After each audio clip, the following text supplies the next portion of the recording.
When you're done speaking, you'll have to hit it.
All right, we're going to open up the board meeting.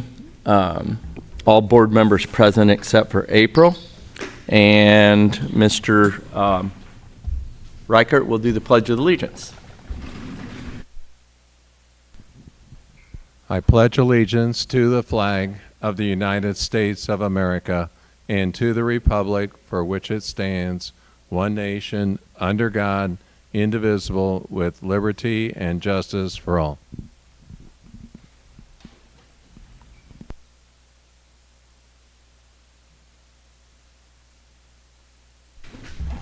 Do we have any changes to the agenda? No changes. No changes? Just need a motion for the approval of the agenda. I'll make a motion to approve the agenda. I second. Motion's been made and seconded. All those in favor? Aye. Opposed?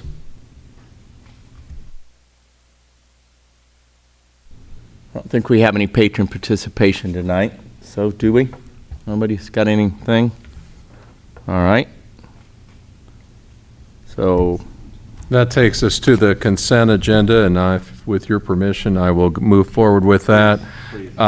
We have A, the claims docket, B, the approval of the minutes from the regular board meeting and also the executive session on May 19th.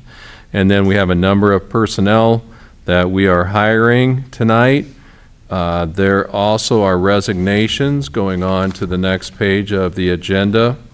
We have one retirement. Mrs. Stevens has decided, I think this is maybe her second retirement, maybe, for those of you who have been on the board and been around.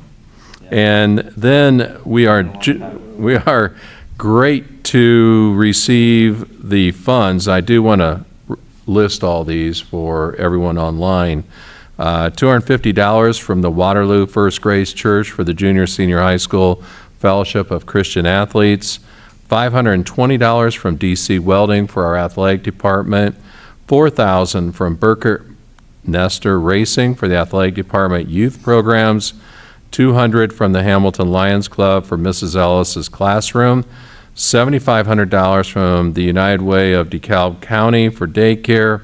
$10,000 from the Rich and Laura Clifton Fund for Little Marines daycare, and $14,144.23 from the Spirit of Community Fund for Little Marines daycare, and both of those came through the Steuben County Community Foundation to us. And then finally, $2,500 from Farmers State Bank to the athletic department for their general operations. And I would recommend that the board approve items A through D. I'll make a motion to approve A through D. I'll second that motion. motion's been made and seconded. All those in favor? Aye. Opposed? And before we go on, we would like to acknowledge our new kindergarten teacher that we have with us tonight. And so, Kristen, I will let you introduce her, and then if she wants to speak, I'm going to take a microphone over to her.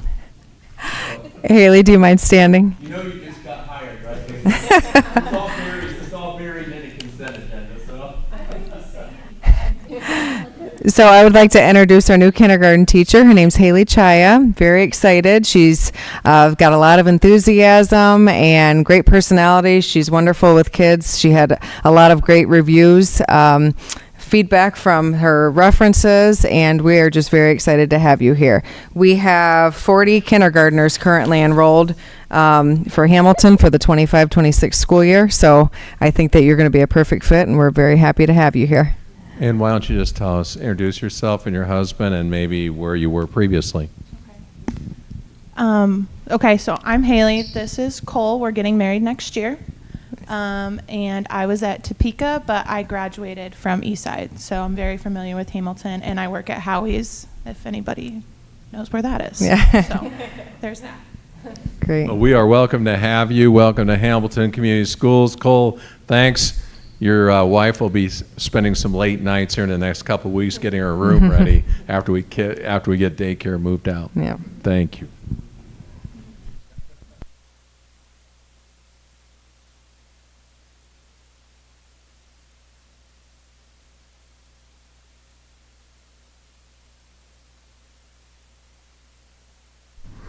We are ready for new business. If we can proceed. Because we did not meet last month because of some scheduling issues, we have quite a bit of new business tonight and some catching up to do. So first of all, letter A, summer school teachers, we would like to recommend Naomi Miller and David Nash for the high school, Aaliyah Brandt for elementary, I Reed. All teachers will be paid $25 per hour. I would recommend your approval. I'll make a motion to approve the summer school teachers. I'll second that. Motion's been made and seconded. All those in favor? Aye. Aye. Opposed? Aye. Okay, item B on the agenda is a request for an EdFlex waiver. This has to do with our paraprofessionals, and Mrs. Richter will present more information to the board on this. Hi, my name is Katie Richter. Come on, okay. Hi, my name is Katie Richter, and I'm our curriculum specialist and also our Title I director. And basically, an EdFlex waiver is something that we can apply for each year to expand our paraprofessional hiring pool. It makes the qualifications more of a local decision. And this is something that we need to apply for annually. And one of the things that we need to do is ask for public opinion. So what this would do is it would eliminate that a candidate necessarily would have had to pass the paraprofessional examination or have 2 years of schooling as the Title I and federal government request. But they came out with this EdFlex waiver a couple years ago to help communities to get a bigger pool of candidates to be able to make their own decision based on work experience qualifications, and just to make sure that our kids are getting what they need and that we are finding great candidates. Part of this, we are going to have professional development this year, making sure that all of our paraprofessionals are aware of special education law, de-escalation techniques, science of reading, and some instruction on how to assist the teachers in the classroom. So I am here to solicit public comment on the fact that we are applying for this. I've had a statement posted on our website since July 7th and directed any public comment from that toward Dr. Reichart, but I am here tonight to ask if any of you public patrons have any questions on our application for this EdFlex waiver. And hearing none, continue on if you have anything. Okay. I would recommend that the board go ahead and approve the EdFlex waiver for the 25-26 school year. I'll make a motion to approve the EdFlex waiver for the school year. I will second that. Motion's made and seconded. All those in favor? Aye. Opposed? Thanks for the enlightening us on that, Katie. Appreciate it. Nice job, Mrs. Richter. The next item on our agenda is the approval of a maternity leave.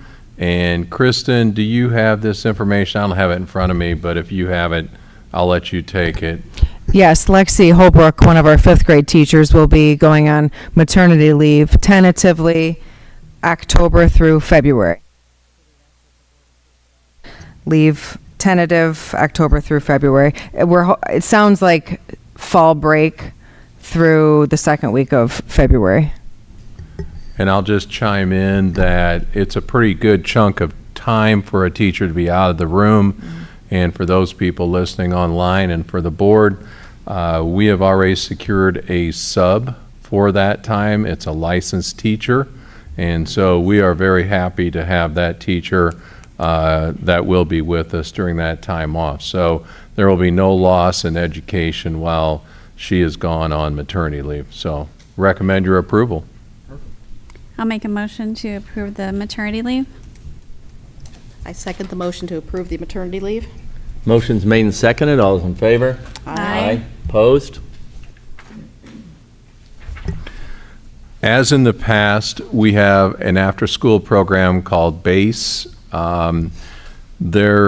Just on a side note, their funding has been tied up by the federal government not releasing the $6 billion worth of money that you might be hearing in the news. It also affects us.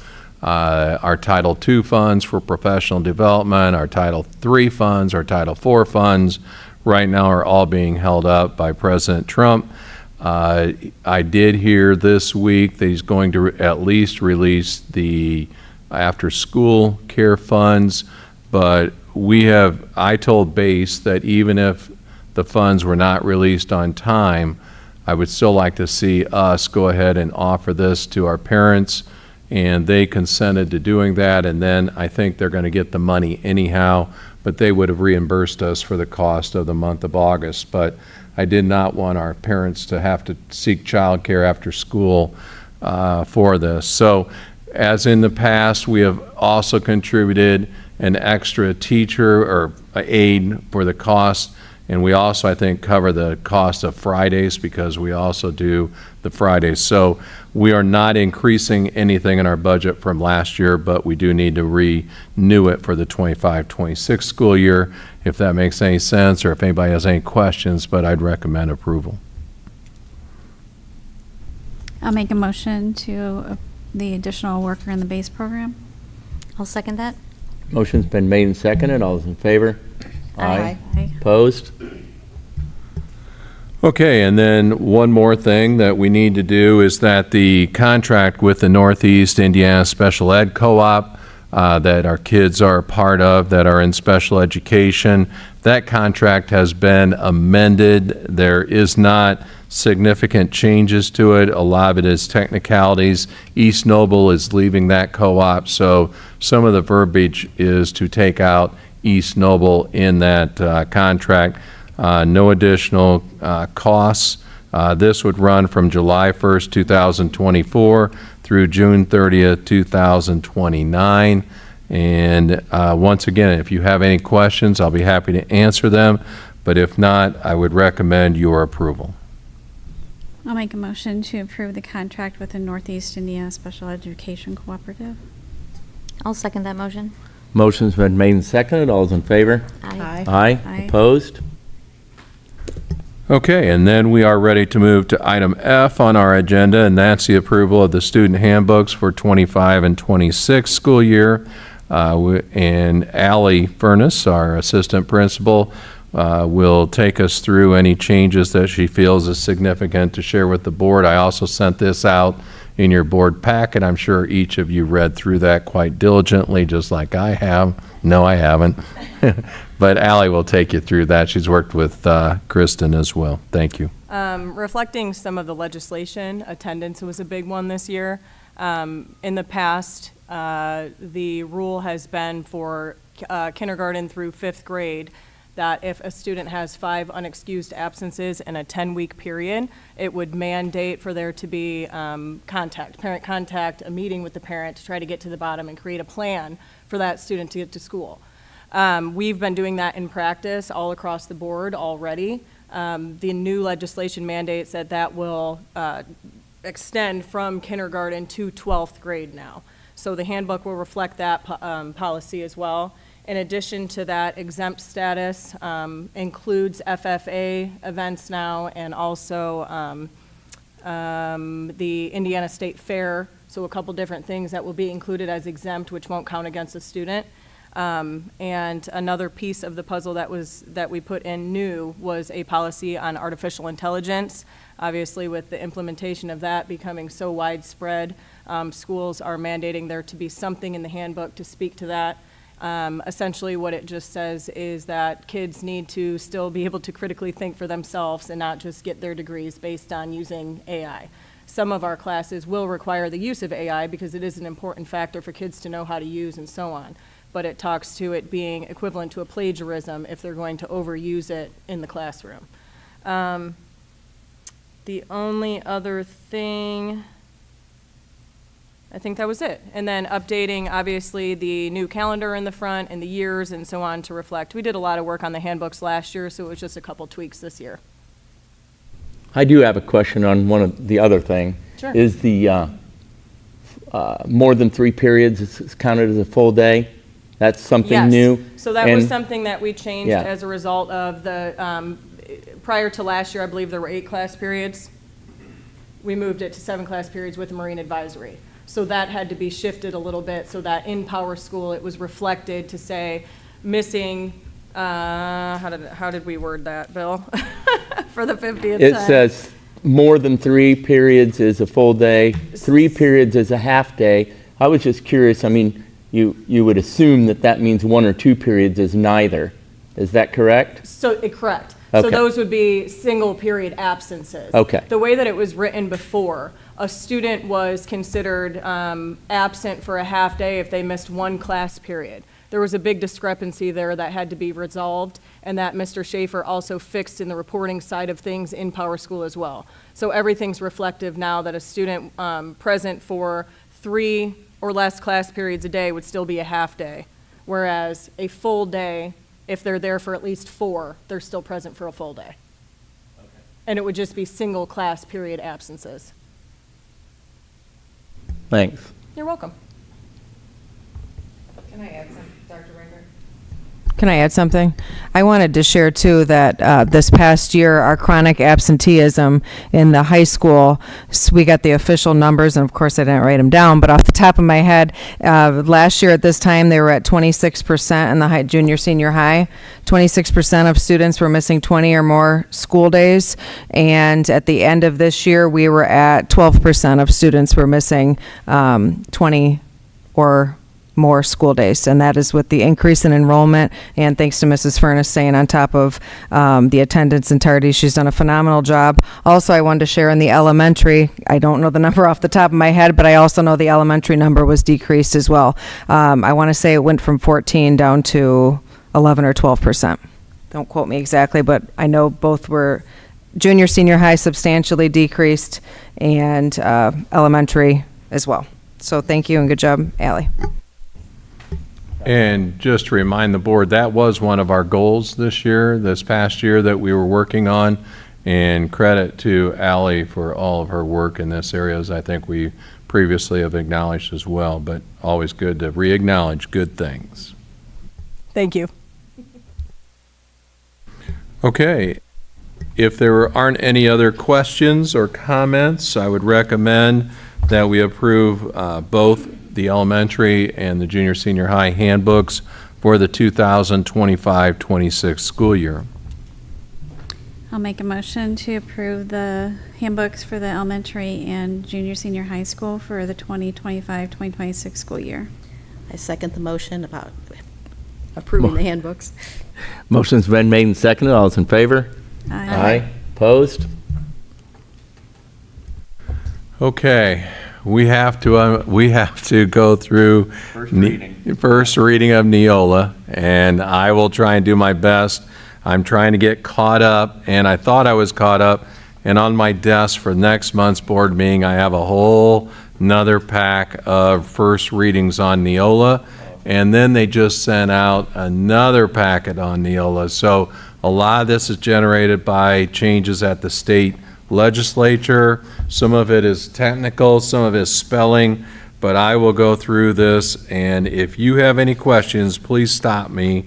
And I'm just going to briefly outline some of these I think are significant. Hang on just a second, Bill.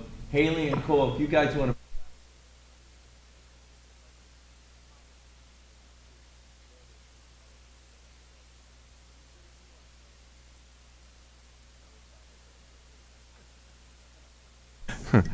All right.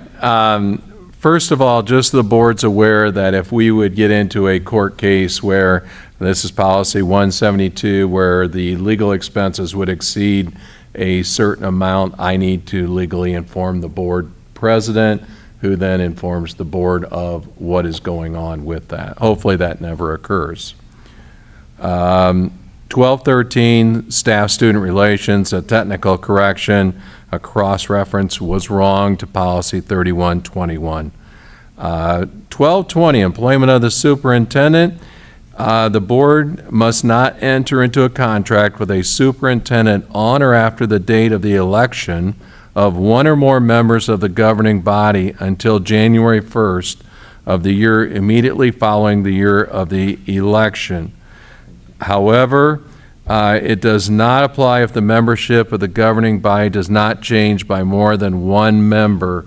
So when you get ready to replace me, let's say that I resigned and we don't have an election coming up this year, so it doesn't apply. But in the next year election, where some of you are up for election, let's say that you were trying to fill the superintendency between November's election and January 1st, you could not do that if two members on our board were replaced. That's a good policy, by the way. Yeah, because... You think about why they did that. Are you on? No. You should be. All right, I'll hot mic it. Okay. That's a good policy if you think about why they made that policy. That's correct. You know. Yeah, absolutely. Read a lot of stuff into. Yeah, because if trying to you're load it having up. trouble Yeah. with your superintendent, Yeah.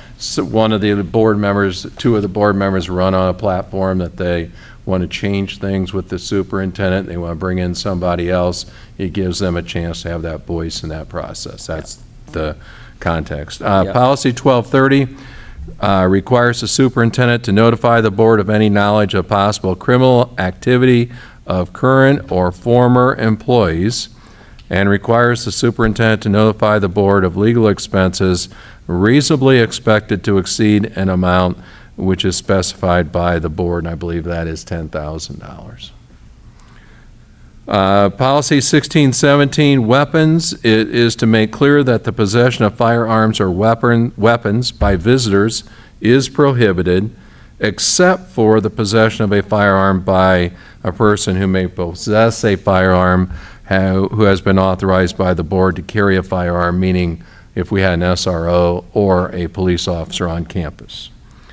Policy 2312, in prime time, Julie, you'll remember this, there was a number that had to be kept underneath, and I since... was hired under prime time. There you go. And so no longer do we have prime time, so therefore that policy was revised.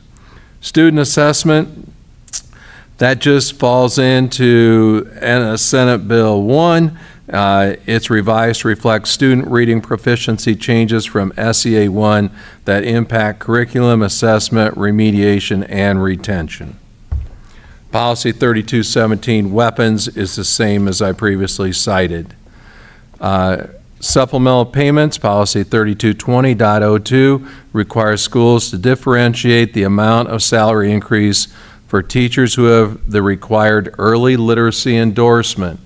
That's going to be one that when we negotiate with the Teachers Association, we are required by the state that whoever has that literacy endorsement will have to have an increase in their base salary over the others. That's going to be an interesting negotiations. I've talked to our board attorney a little bit about what other districts are thinking, what ISTA is thinking, because she talks to them on a regular basis. And we probably have, Katie, how many teachers right now with it?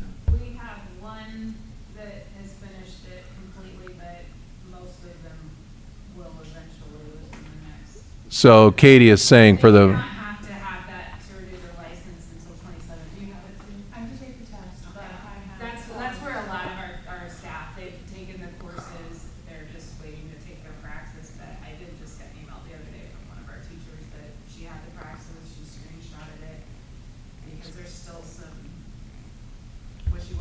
on how you add it to a license, because right now you can't add it, you just have to show that you have the hours and you have passed the test.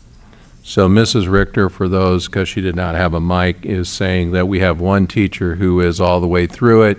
We have many others at the elementary level who will access and get this license, so we will need to negotiate an amount for that. That's what that policy says. And it's required by Indiana statute that we do that. We don't have an option. Policy 5136, it's been revised to distinguish corporation-issued tech from student-owned tech, so that if you brought in your phone, that's different than if we gave you a computer. 5410, this policy has been revised to reflect student reading proficiency changes from SEA 1 that impact curriculum assessment, remediation, retention. It's the same policy, just on a different level. Graduation requirements, 5460. This policy has been revised to allow corporations to reflect that they may permit physical education flexibility options. And if we had marching band, that would satisfy the requirement for physical education. If they participate in a interscholastic sport, that may qualify as well. But that's what that policy addresses. 5772 is the same policy, only this is another area with staff. 7217, same thing. 7540, just acceptable use, technical correction. And finally, policy 8400, this policy has been updated to include options regarding the school safety committees and the threat assessment plans for our district.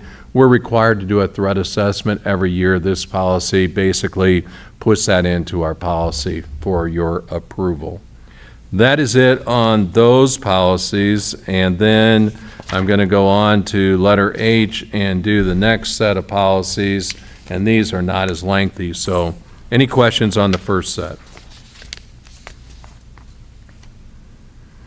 Okay, moving on, policy 5111, determination of the legal settlement. That just means that we have to have proof of every student has to live in the state of Indiana. That could be your could be your mortgage showing your address. It could be your light bill, whatever it is. Policy 5500, this policy has been revised to include provisions addressing academic honesty and optional provisions addressing the use of artificial intelligence, AI. I know Brandy is probably dealing with this at the college level, maybe over at Trine. We are going to be dealing with it here in K-12, and it's not a bad thing. There was a 60-minute thing, Conmingo, something like that, which teachers may use. It's actually for free, and they did Hobart High School in Indiana. They highlighted that teacher, and it could save time for our teachers in lesson planning. Also, they could use it for grading some papers and making some comments and speeding that whole process up. Right now, it's available for students, but it's $15, and we are not going to be paying the $15 right now. We're going to see how it revolves.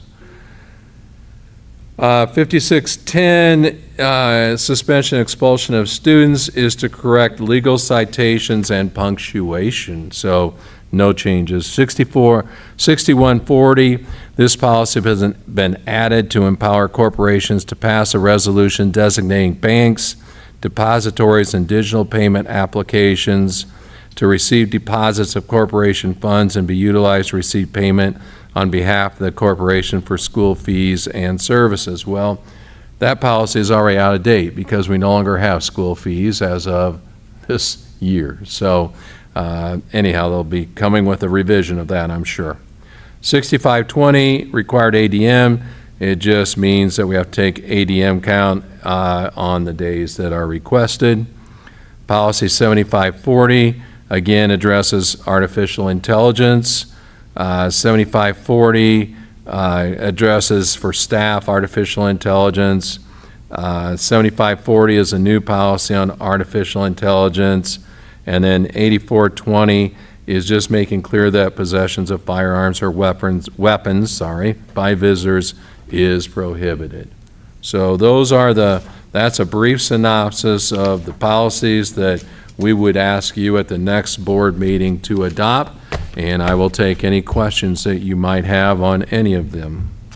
I do have a question. It might not be a question for item H, it might be for school board member comments. But I have a question about the school's AI policy and in terms of plagiarism, student plagiarism. Should I save that for later?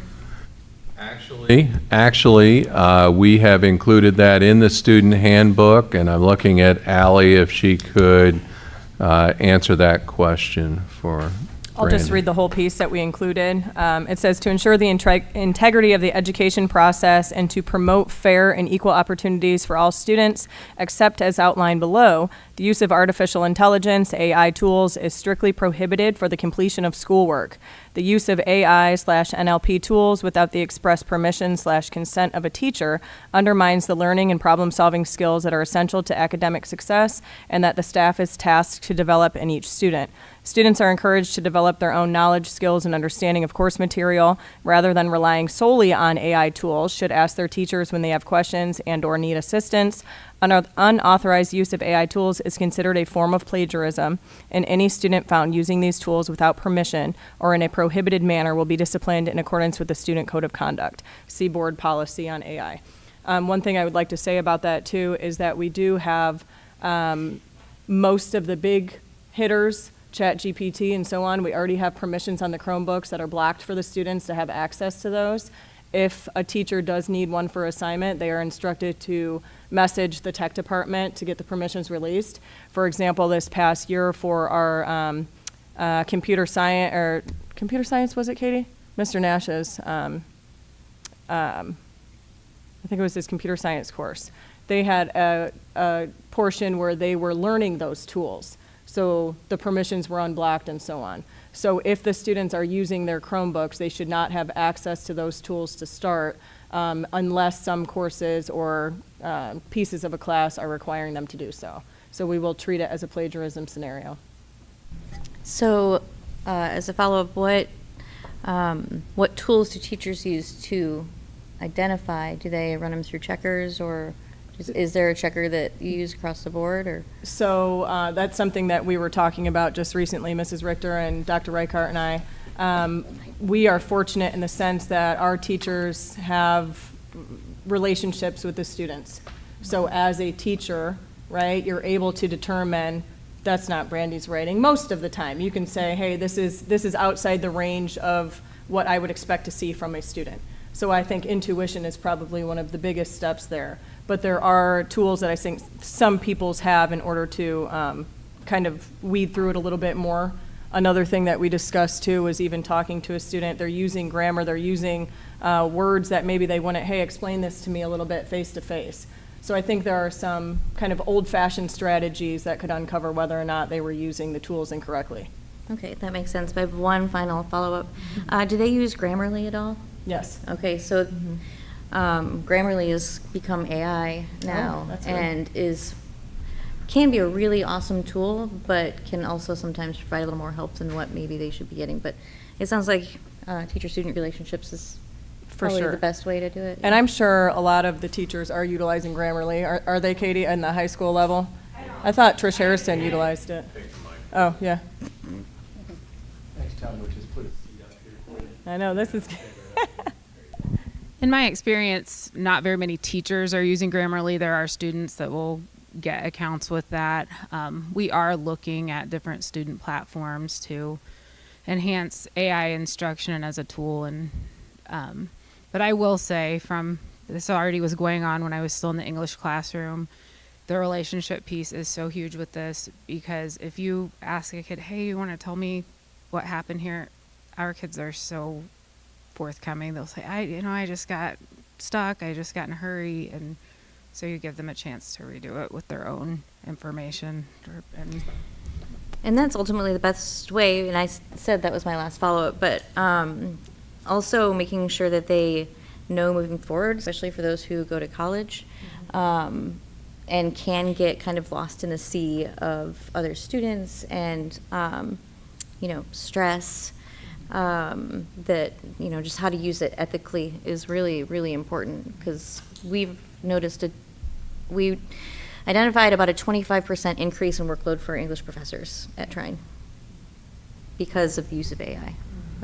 Well, one of our topics on opening day for teachers is to discuss the use of AI in their classrooms and how we're going to monitor the appropriate use of that. Brandy, if you have suggestions, because you're probably a step ahead of us, and if you want to come in and even present or talk to us a little bit on our first day, that I would welcome that. I'm still on. Yes, I would love to. Okay. I think it'd be great Booked. also if you could come talk to our senior English class this year too, if you had a chance, just on bridging the gap between high school and collegiate expectation with that. That would be Yeah. awesome. I would love to. Thank you. So if there are no other comments or questions, I would recommend no action on these items, but they will be approved at our next board meeting, along with another set of first readings. I know you can't wait. Superintendent's report. I already said a little bit about negotiations. That will be, we can do informal negotiations right now, but until we get to see that first day of school and how many kids are enrolled, that will really be part of how much we can offer our teachers. The state has mandated that we go up to 45,000 with our lowest teacher, first-year teacher, and right now we're at 42. We also want to make sure that we don't leapfrog anybody who's lower, what I mean, on that salary schedule. So we're working. I have about an hour conversation with our board attorney, just taking me through the changes, because it's been 3 years since I've negotiated a contract, but in the past it's taken me about 10 minutes to negotiate. This year, with the changes, it's going to take a little bit longer, but I'm sure that the Teachers Association and I can work together and get that contract settled right away. Does the board prefer a 1-year or 2-year contract? Any ideas on that, or you'll leave that up to me to decide? What have we done the last?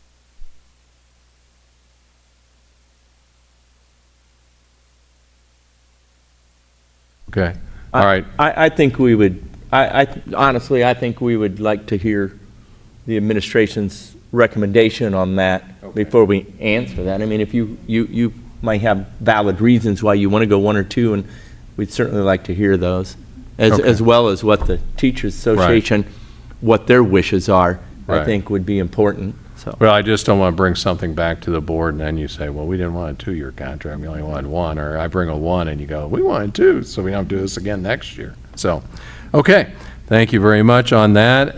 Daycare, just an update, we are building the 2 new bathrooms in each of the 2 new daycare rooms. We are running behind schedule. They have promised me that they would be all done on Wednesday. There is no way they're going to be done Wednesday. I can go down there and look, and it's a mess. So I'm hoping by Friday that we can do it, because we need to get our new kindergarten teacher in her classroom, and right now daycare is in that while we remodel the daycare rooms. So we are running behind on that. Question there, are the other teachers being able to get in on the ground floor to work? Yes, in their rooms? Kristen, why don't you answer that? Just me. Yeah, sorry, it's a warm welcoming. August 6th, before we have our next board meeting, we will be having school. We start on Wednesday, August 6th. We have registration on Thursday and Friday. So any of you listening out there, please come for registration. If you're not an HCS student yet, we'd love to have you enroll. And the last thing, we got our iRead results. Are you going to report on that, Mrs. Watkins? We had 92.7, 8, 9, 92 point something passed the iRead test as third graders. Some, and when we looked at those scores against neighboring districts, we were the highest in Steuben County, which is, I think, great. And we came in second in the area, missing it by 3 percentage points. So congratulations to our K-3 teachers and everyone who had an effort in that, as well as our aides in those grades who also help with our kids and our special ed teachers. Everyone contributes to that. Julie, you got a I have a comment? question here. Yes, second graders took it last year too, correct? Yes. Did we get any response on how they did? Yes, I kept holding this down. I was wondering what Allie was trying to tell me. So yes, our second graders did take it last year, and it was astonishing, to say the least, when we got the results back. And I believe 38 second graders took the assessment, and 20 of them passed in second grade. So that is huge. So we're at approximately 50% of our second graders moving into third grade that have already passed the iRead. Amazing. And the state just released the iLearn scores for grades 3 through 8. Mrs. Richter will be working on analyzing those results and reporting those. We have not had time yet to look at those individually and determine what we are doing very well and what we need to improve upon. So those results are out there as well. And that is it, unless anyone has questions for me.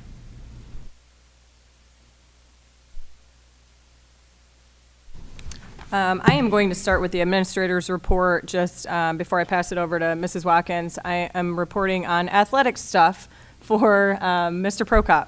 So this summer has been very busy with athletics. Volleyball, girls volleyball has been meeting 2 times a week. Boys and girls basketball has been meeting for conditioning 2 times a week. We have a summer weights program that's been going on that has had just a overwhelming response from our kids. Approximately 35 students on average. I think the highest we had was maybe 43, little fluctuations here and there, but just an overwhelming turnout. Kids doing a great job, working hard to improve themselves and working hard for their sports. One of the big things, we're still looking for a cross-country coach. Mr. Prokop wanted me to mention, so if anybody knows anybody, send them his way, please. Another exciting piece, we have 2 third and fourth grade volleyball teams that are going to actually be competing. They are going to be competing in a MAC league on Saturdays coming up this year. There'll be 2 teams of those because we've had such a response. We're also looking to have 2 fifth and sixth grade volleyball teams this year as well, since we've had such an overwhelming response for the youth league. So really good things there. Go ahead, Chris. Thank you. So my phone's been going off here because I decided to send a text out to the seniors before I got here saying, make sure you text me what your parking lot, what you're planning to paint your parking lot tomorrow. So they've been blowing me up. So the seniors are pretty excited. Tomorrow we're doing their little paint your parking spot party in the lot. So if you'd like to swing by and see them, they're excited and they've got some creative ideas coming. Sorry, I'm jumping around here. I wanted to give a shout out to Trine University. They had their Storm into Summer event back in January. We had, Laura, approximately June? What did I say? June. You know what I mean. June, January, July. So 10 staff members attended, and I heard nothing but great things from all the teachers, and I followed them on Facebook. We had graduation going here at school, so Allie and I weren't able to attend, but thank you to Trine for putting that on.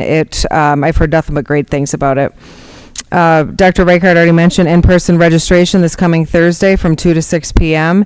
and then Friday from 8 to 11 a.m. We currently have, like I stated earlier, 40 kindergartners enrolled as of now, and we also have 38 third graders enrolled, so that's kind of exciting as well. So we'll see what registration brings on Thursday, Friday this week. Approximately, we have taking out the kindergartners, we have approximately 25 additional students, first grade through 12th grade, 10 in the high school and 15 elementary. So just want to give you guys ballpark numbers for that. Thank you. Mrs. Taylor is out in Washington on vacation, so she could not be here tonight for a treasurer's report. So if you can hold your questions, if you have any, for next month. Board member comments.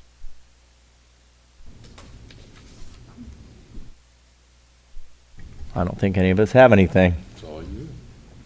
Next meeting's at 5, remember. Yeah, and I want to ask everybody too, is that okay if we switch next month to 5? Everybody can make it? All right, great. Thank you for that. With that, we just need a motion to adjourn. I'll make a motion to adjourn. I'll second that motion. Motion made and seconded. All in favor? Aye. Aye. All right, we're adjourned.